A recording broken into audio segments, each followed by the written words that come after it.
And I'm going to show you a little bit about our glazes here that we use to decorate and seal our pottery. The counter over here, let me take you on over. This is where we keep all of our glazes. Hopefully you can see it okay. And it's organized by the order of the rainbow. So on the first shelf here we have reds, oranges, yellows, and greens, blues and purples. We got some neutral tones, some browns, beiges, whites, gray, and black over here, and some other cute little crystal polka dotted glazes up there as well. All right. Now, the first thing that you want to do when you come over to glaze your work is to refer to our door over here with our pre-glazed tiles. All right, we have most of these colors represented. And the reason we want to do this is because some of the colors are going to change when we fire them in the kiln. For instance, I think we've probably already mentioned this already, but Christmas tree green is a super popular one. As the title says, it is a green color. However, when it goes on your work, it is a reddish brown.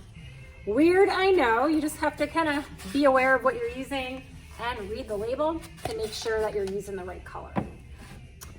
All right, so I'm trying to make sure you guys can see me okay here. Within our glazes, we have lots of beautiful colors, and we also have a couple of different types of glazes. We have, just like we just saw, a gloss glaze. Now, everything that you need to know about everything I'm saying right now is on the label of the bottle. So if you're not taking diligent notes right now, no worries. You can read the label and learn all about the colors that you're using. All right, so for instance, Teacher's Palette Lemon Gloss Glaze. So gloss is gonna tell me that it's nice, shiny, bright color, okay? Gloss glazes are usually nice and liquidy, watery, I guess you'd call it. They flow pretty nicely and they're very easy to apply. All right, so we got a whole bunch of types of different colors of the gloss glaze. Pretty much every color of the rainbow. Another type of very cool and popular glaze that we have on the shelf is called a crystal text glaze. Now the crystal text glaze, there's two different brands.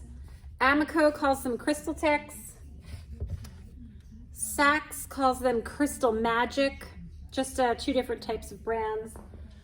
In here, as the name might allude to, you will find little crystals, AKA pieces of glass, that will melt and form a new color for you. So this one, I tell kids, it's more like chunky peanut butter. You're gonna have all these fun little chunks of glass. This particular glaze is called Mardi Gras, and it has a white background with blue and green speckles on it. All right. Some of the crystal texts, like this guy over here, the grains or the crystals are more of the size of a grain of sand. You really can't even see them, but they're there. And because they're heavy, they usually float to the bottom. So when you're using these types of glazes, you want to get, I know it looks messy, but you want to get your paintbrush all the way to the bottom to make sure that you're getting all the good stuff on your clay sculptures. And then lastly, all right, so we have gloss glaze, we have crystal text glaze, and then we also have something fun called texture glaze. And this one happens to be called Tahitian Blue, super popular with everybody in here. As you can see, this one, it's kind of chunky.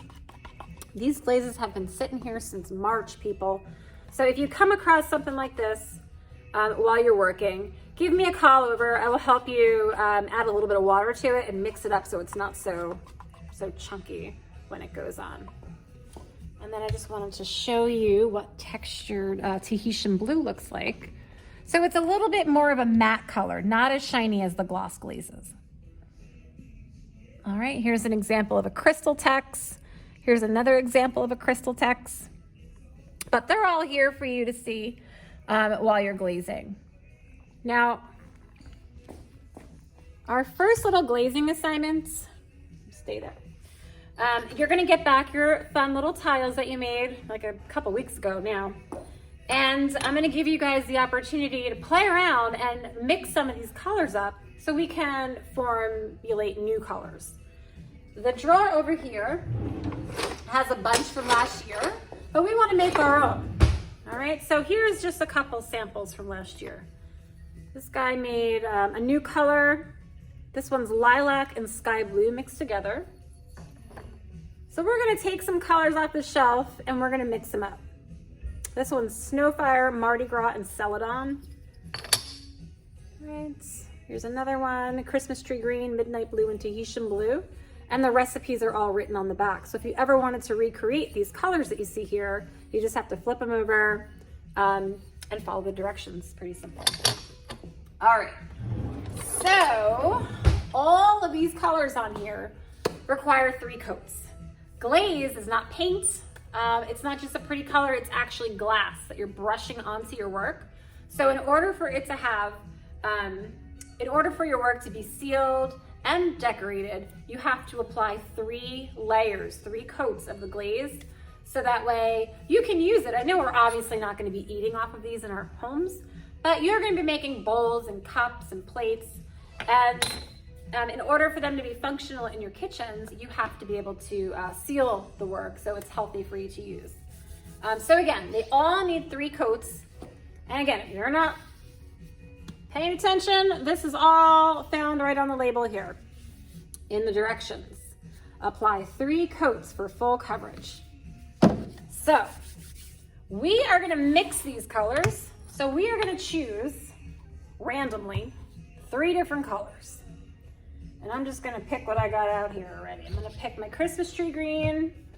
I'm gonna pick my Tahitian Blue, and I'll throw a little Mardi Gras in there. All right, so I got my 3 colors lined up here. Just make sure y'all can see.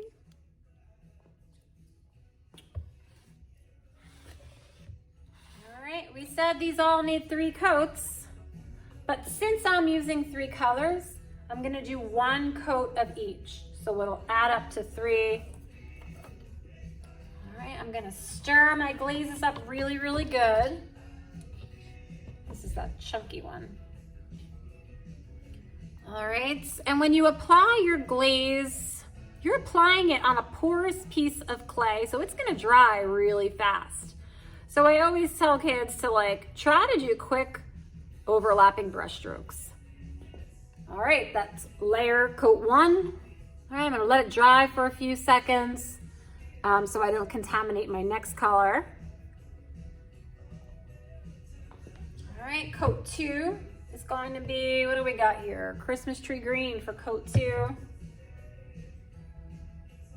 As the glaze dries, it becomes less shiny. It turns into like a matte finish. All right, so I'm just gonna pop some Christmas Tree Green right on top of that. There we go, right on top, right over it. When these melt in the kiln, when I fire them, they're all gonna mix together. So it does not really matter what one you start with and what color you finish with. They're all gonna mix. I'm gonna let this one dry for a few minutes. When you're actually doing this in class, please allow these to dry a little bit longer than what you see that I'm doing here. I'm just trying to rush for our video a little bit. All right, and then this is the Mardi Gras. I'm gonna load up my paintbrush and I'm gonna do quick overlapping brush strokes with this one. I'm gonna place them right on top there. I'm not gonna put this paintbrush back in my jar of Mardi Gras because look at all that will contaminate my work. So I'm just gonna wash it in the sink. Now, the thing with glaze, the thing that's gonna really irk your teacher is that if you get any on the bottom, it's gotta be washed off or else it will stick to my kiln shelf, causing me great pain and suffering. Oops, I just dropped you guys. I'm gonna plop you over here. So when you're done glazing today, all right, there's my colors. We're gonna just flip it over. I did a pretty good job. There's nothing on the back there. But you're gonna wanna just wash off the back make sure there's no glaze on there. Because it's glass, when it heats up, it goes into more of a fluid state, and it could just drip and run and stick to our kiln shelf. So we want to avoid that. All right, and then the last thing, the most important step today is documenting what colors you've used. So I'm going to give you a little slip of paper. You're going to write down layer 1, what color you used, layer 2, what color you used, and layer 3. And that's it. And hopefully these come out really nice. Bye. See you soon.